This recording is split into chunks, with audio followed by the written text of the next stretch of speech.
Hello there, everybody. This is AzumangaDiohFan speaking, and I'm back with a brand new commentary. And this time, I'm commentating on a normal, plain-ass YouTube video. And today's video is about, well, just watch. What is up, people? Here the boy DJ Yoles, and today I actually made a massive decision that's gonna affect my channel. It's gonna affect the news I'm covering. I'm gonna actually tell you guys what I did. I cancelled.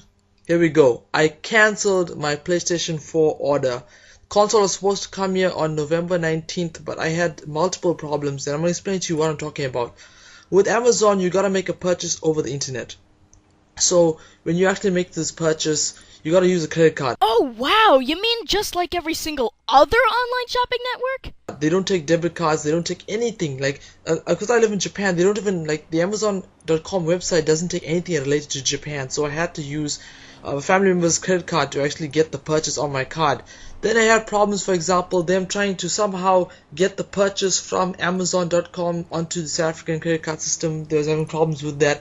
I got fed up after a while, and I just decided, I made a massive decision, which was I'm gonna hold off and actually getting a console. I reported on a lot of news today telling you guys that the HDMI ports is overheating, there's glitches on the actual console.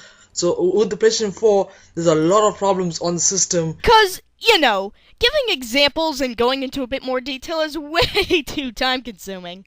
Before launch, and I made a really irrational move when I watched E3 and I got excited and I went and actually ordered the console. Then together with all of these problems, I found out that the NAC actually had a bad review on this. The Killzone had a bad review. A lot of the games were bad for the system and it's very anemic. So, let me get this straight. One of the reasons why you're not going to buy a PS4 is because this one game site said that a couple of games were bad? Look, even though I don't know much about the PS4 and it's still arguably a new console, I'm pretty sure Sony has released more than a couple of games for it, so really, this is more of a mild inconvenience rather than a legitimate problem. Mean that there's not a lot of good games for the system. With Xbox, they're firing on all cylinders. They've got really good games coming out, and it seems that with Sony, they don't have such good games. Now, I'm not going to say shit on the console. I think there's a lot of kinks and problems with the PlayStation, and I think you have to hold off. I'm starting to see a lot of people who held off, and they're doing pretty damn well.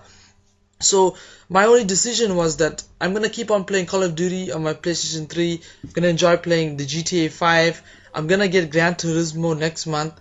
And I'm just going to hold off, because the release in Japan, if I hold off till February, I know I'm going to get a system that's working properly. And I'm going to get it bundled with NAC as well. But didn't you say this just a moment ago? I found out that the NAC actually had a bad review on this. The Killzone had a bad review. A lot of the games were bad for the system and it's very anemic. Like, I mean, I'm paying $3.99 like you guys, but I'm getting a bundle with the PlayStation Eye camera and NAC in it. So if I hold off till February, I mean, I can get good things. I mean, there's no rush.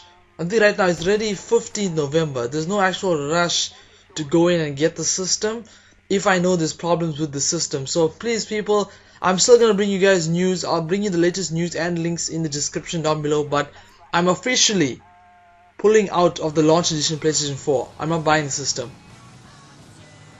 Well, ladies and gentlemen, now that the video's over, what are my final thoughts? Boy, is that the million-dollar question. I say this because while this video is bad, it's that weird kind of bad that's hard to put in words. But you know what? I'm gonna try to sum this video up anyway. You see, at first it kinda wants to be an update video, but then it kinda wants to be something else, but then it kinda wants to be this and that. But you wanna know what's the funny thing about this video? It's titled, PSN Store Causes PS4 Break Permanently. Now, you'd think that at some point during this video he would bring this up, yet he never does. So, if he's not going to include it in the actual video, why have it in the title? I mean, I could understand if he did this as a joke, but if he was trying to be serious with the title, I don't really think it works as well because it's only going to confuse the audience even more. Well, that's all I have to say, since this was a 2.5-minute video and there really wasn't a whole lot to work with. So, until next time, ladies and gentlemen, this has been AzumangaDiohFan signing out.